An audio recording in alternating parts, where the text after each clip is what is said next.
Good. Okay.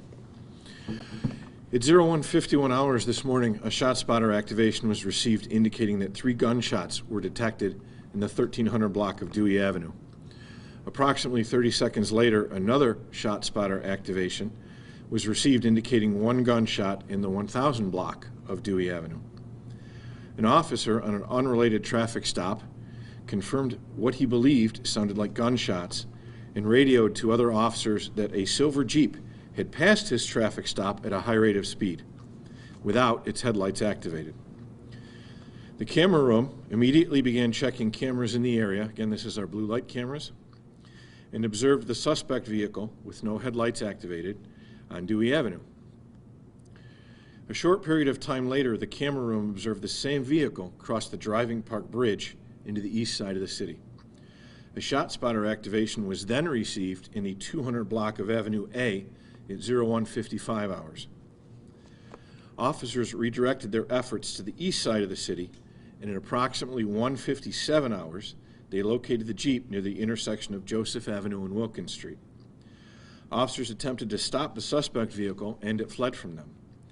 The officers began to pursue the suspect vehicle, where it ultimately ended up traveling westbound on East Main Street toward downtown. At the intersection of East Main Street and St. Paul Street, the suspect vehicle traveled through a red light and struck an uninvolved vehicle that was traveling southbound on St. Paul Street with a green light. The vehicle pursuit lasted approximately 3 minutes, and at the time of the collision, the pursuing officers were over 200 yards behind the suspect vehicle. As a result of the collision, an unidentified motorist was tragically killed. The operator of the suspect vehicle was transported to Strong Hospital with serious but non-life-threatening injuries. At this time, I am not prepared to release the identity of the suspect. The investigation into this incident continues, and we will be releasing more information as it becomes available today. We are currently coordinating with our partners in the DA's office regarding potential criminal charges for the operator of this vehicle. Simultaneously, the Rochester Police Department Professional Standards Section, in cooperation with the New York State Attorney General's Office, will be conducting an internal investigation. All body-worn camera and other video sources will be released as soon as possible. Names of the officers are withheld pending the internal investigation. We will release them at a later time. On behalf of the Rochester Police Department, we express our sincere condolences to the family of the victim of this heartbreaking incident. I'll take a few questions. Has the family been notified yet? The family has not been notified yet, and that's also why I'm not going to give the description of the other involved vehicle out of respect for the family. Can you explain, like, the severity of the crash? Because it looked like the car was completely balled up. So I'm not getting into specifics. I can say it was a very emotionally disturbing scene. I was down, I walked the scene myself. I've been doing this for quite a while. I've seen a lot of accident scenes, and this one was disturbing. How fast was the suspect going? Unable to, again, I'm not going to get into specifics of the investigation. We will be able to determine from blue light cameras, from GPS, and some other means that we have to determine the suspect speed at the time of impact. In fact, we're doing the calculations now as we speak. The scene is still being held, as I'm sure you're aware. It's a complex scene. It's going to take a complex investigation. There's it isn't exact science. It takes us time to do it. Have you been able to determine yet if the two-part question? Have you been able to determine yet if the suspect in this case was the one who fired those shots? So we do have physical evidence of shots fired on Dewey Avenue. I'm not going to get into what that is. And as far as tying the two together, again, it's very, very early in the investigation. Was anybody injured in those shots fired? As of now, we've not located any victims that were struck. What's the deciding factor of whether police chase or not chase?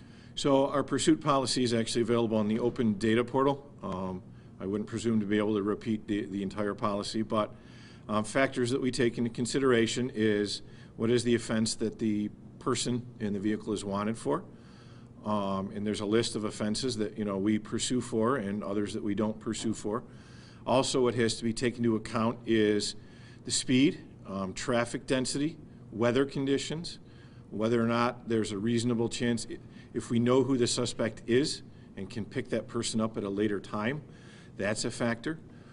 As I stated, we have a tentative ID on the suspect now, but at the time this pursuit was initiated, we had no idea who was in the vehicle. And from all the preliminary investigation, I've already watched all the body-worn camera. I have already seen the blue light camera footage, and at this time, all indicators are is that there are no violations of our policy. Will that body-worn and blue light camera footage be available? It will be available as soon as we're allowed to by our contractual obligations. So it is Vehicles were involved chasing? I mean, how many police vehicles chased? So we had one police vehicle involved in the chase directly, and then we had supervisors a distance behind, and there were a few other cars in the area, but one was directly involved. And so it's just fair to say that the suspect vehicle is just going extremely fast? The suspect vehicle was traveling at a high rate of speed and did run several red lights during the course of this, yes. I know you're not prepared to name the suspect now, but is the suspect known to you in way of past criminal history? Yes, and we should be releasing that information later on today. We just don't want to compromise the investigation by relating it too early. But he is known to us. He is on parole. In fact, one of the things we'll be using to determine speed of the vehicle is the GPS data from the ankle bracelet that he was wearing. Will the AG be involved in this investigation? So the AG will oversee and coordinate with both our internal affairs investigation and partially with our major crimes investigation. But the major crimes unit will also be working with the district attorney's office to determine if there's going to be charges against the driver. I got a little lost in the description. It's of okay. when it started. So was it a 5-minute chase overall? Or? So it started at 1:57, it ended at 2 a.m. Can you describe what made this case particularly emotionally disturbing? That's a phrase I heard you use a couple minutes ago. What made this more emotionally disturbing than other cases? Well, anytime someone loses their life, it's emotionally disturbing, and it has an effect on everyone. This is obviously a tragedy for the family of this person, but this is also very emotionally disturbing for the officers that were involved, who were and not only the officers directly involved in the pursuit, but you have supervisors that take on the responsibility too, and there is emotional trauma that goes with all of this. Did I make the right decision? All those human factors go into it, and that has an effect on the officers as well. It looks like from what we can see that the accident was so bad that the firefighters had to help the victim or get the victim out of the vehicle. Yes, the victim was extricated with the help of the Rochester Fire Department. Both? Victim, the deceased. Suspect was removed by the officers at the scene and was transported to the hospital via ambulance. Can you confirm if any shell casings were found after the shot spotter activation? Not at this time. Anything else? Any update on the suspect's injuries? I know it was severe but non-life-threatening. They are non-life-threatening. He is stable at this time and is undergoing. I don't know if he would be going to surgery or not, but he's stable. They're non-life-threatening. When you do the release, will you be able to say what crimes he has ankle bracelet on for? Yes. Yep. Do you expect to give any further updates today? Yeah, I expect we'll be giving updates before close of business today. Is that, I haven't advised being here. Is that scene still closed? Is it going to be closed for a while? The road is still closed. It will be for a while. We have measurements and technician work to do. Until noon? Probably a few more hours. You've worked a lot of crashes, you said. Can you just describe how horrific this one was in terms of the mangled car that we saw that the victim was in? Yeah, I think we've pretty much covered as much as I can on that. Obviously, it's a tragic incident, and